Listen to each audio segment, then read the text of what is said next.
It was from AEW. You said that a lot of people were flip, like not the flippities, but like someone is going to get hurt one day. Oh, I know that safety is a big thing in wrestling.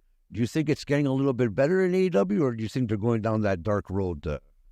I don't know. I don't get to watch it that much because I'm so busy, doing interviews and Movies. Like that. But and working on OVW because I got to write TV shit too. I get it.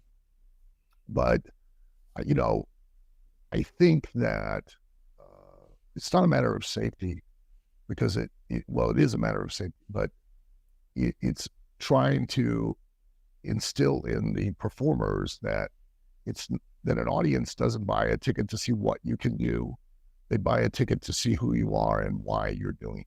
They want to know, they want to believe in you. They don't want to believe in what you do. They want to believe in who you are and why you're doing it. And the trend is the constant elevation of the physical aspect of things that really they just keep raising the bar. And regardless of what anyone would think, contrary to popular belief, wrestling's not fake.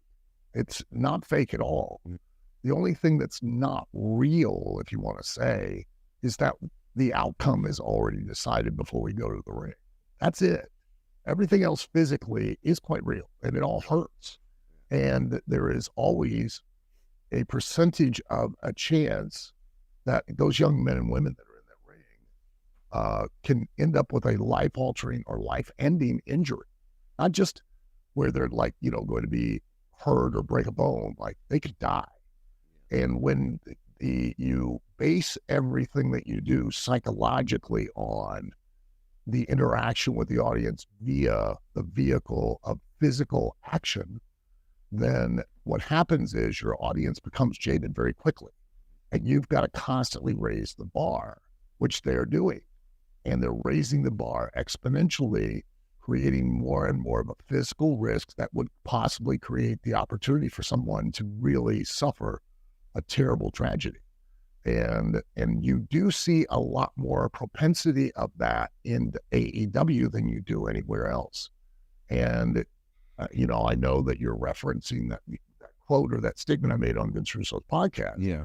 And I wasn't saying that to damn or... A lot of people took it out of context, right? So, yeah, of course, because, like I tell people all the time, I'm responsible for what I say. I'm not responsible for what you understand. exactly. So, that's up to you. And I don't worry about offending you. That's your problem. I still believe in sticks and stones break my bones. Words don't hurt me. But that was an expression that if that particular company doesn't rein in their performers to where they're constant, and now they're starting to do a lot of this deathmatch stuff that you see on these really fringe independent wrestling shows where you now have cinder blocks in the ring and People getting set on fire, pieces of glass and people setting each other on fire, different things like that, now the risk goes up again, of that somebody could suffer a permanent or life-ending injury. So that was why I said it was that, that what seems to be, the freedom and independence of that company to do that for their performers without real direction is creating an opportunity for even greater and greater risk. And we may see a terrible situation. Well, God forbid it doesn't happen. Oh, I know. That's the last thing. Most people think I'm saying this as a way to critique or criticize, but I'm not. I'm not actually saying That's too, because I know, not that I say I know you very well, but I kind of know the kind of person you are, and I know that you didn't mean it in that way. And obviously, everybody, it's the same thing with WWE, the same thing with AEW. You have those people, that group of people that they'll take it out of context and just No, I'm saying that it's cautionary.